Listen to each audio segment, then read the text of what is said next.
안녕하세요. 재경입니다. 오늘 추명가 34번째 구절 공부해 보겠습니다.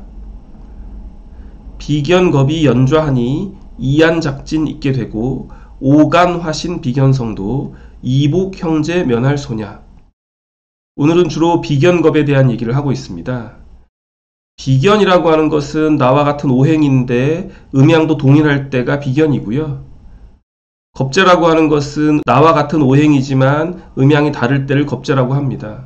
그래서 내가 만약에 갑이라고 한다면 같은 갑은 비견이고 을이면 겁재가 되는 것이죠. 연좌라고 하는 것은 나란히 앉아있다는 뜻입니다. 그런 경우에 어떤 현상이 벌어지냐면 이안작진이 있게 된다고 합니다. 이안작진은 달을 이자에 기러기 안자니까요. 예를 들면 기러기가 이렇게 날아가잖아요. 이런 방향으로 날아가잖아요. 근데 만약에 다른 기러기가 요런 데 끼어든 거죠. 이럴 경우가 이안작진이라고 하는 겁니다. 아래 구절 보면 오간화신 비견성도 이복형제 면할 소냐. 자, 여기 좀 어려운 얘기가 나오는데요. 오간화신 비견성 이런 말이 나오잖아요. 오간화신이라고 하는 것은 천간의 오합을 통해서 만들어진 신, 이게 이제 오간화신이고요.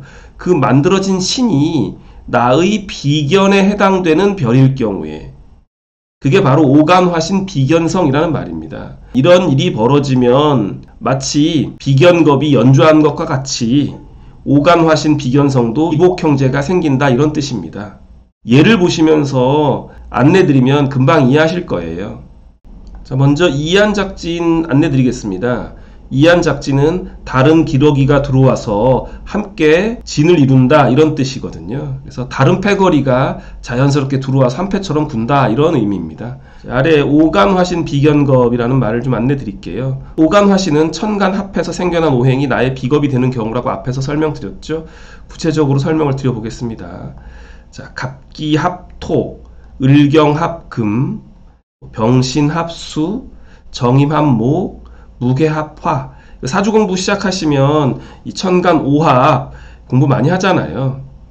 그래서 갑과 기가 합쳐지면 둘이 합쳐지면 토가 만들어진다.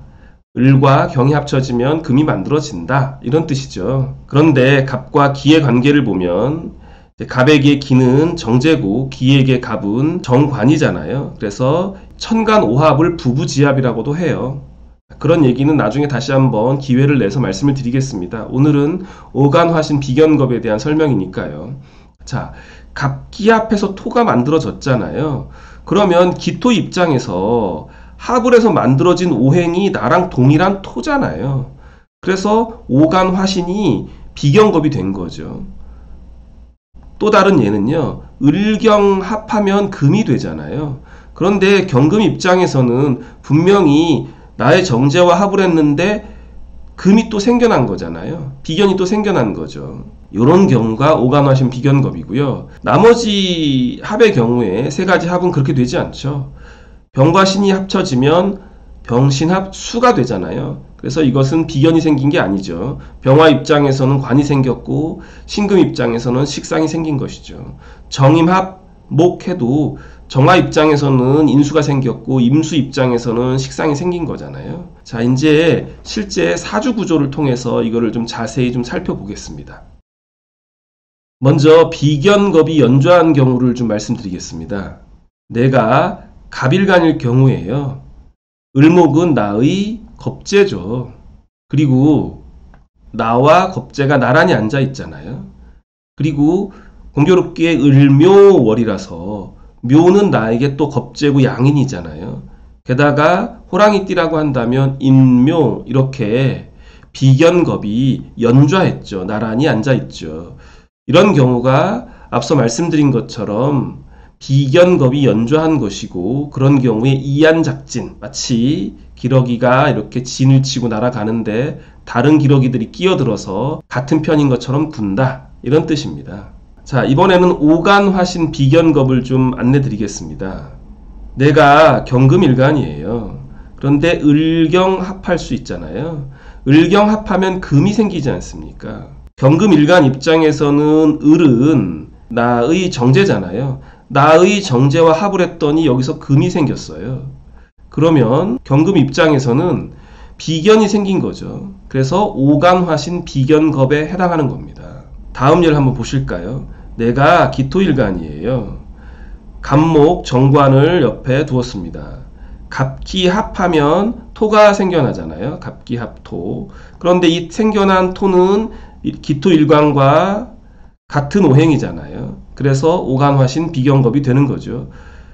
기토 입장에서는 자기 정관과 합을 했더니 느닷없이 다른 토가 생겨났잖아요. 이런 경우에도 본문 구절처럼 이복 형제가 있을 수 있다는 말씀입니다. 자, 그러면 본문 다시 한번 읽고 마무리하겠습니다.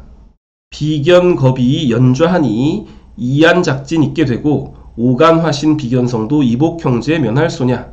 비견겁이 나란히 앉아 있으면 이복 형제가 생기기 쉽고 천간 오합을 했더니 나와 똑같은 오행이 생기는 경우에도 이복 형제가 생긴다. 이런 뜻이었습니다.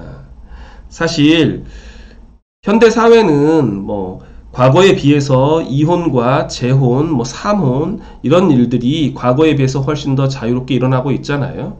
그렇게 해서 생겨나는 형제들도 있을 수 있지 않습니까? 그래서 사실은 이런 것들이 크게 문제가 되는 시대는 아닙니다만 사주 구조를 보실 때 이런 시각으로 보신다면 조금 더 이해의 폭을 넓힐 수 있을 거라고 생각합니다. 자, 그러면 오늘은 여기까지 하겠습니다. 감사합니다.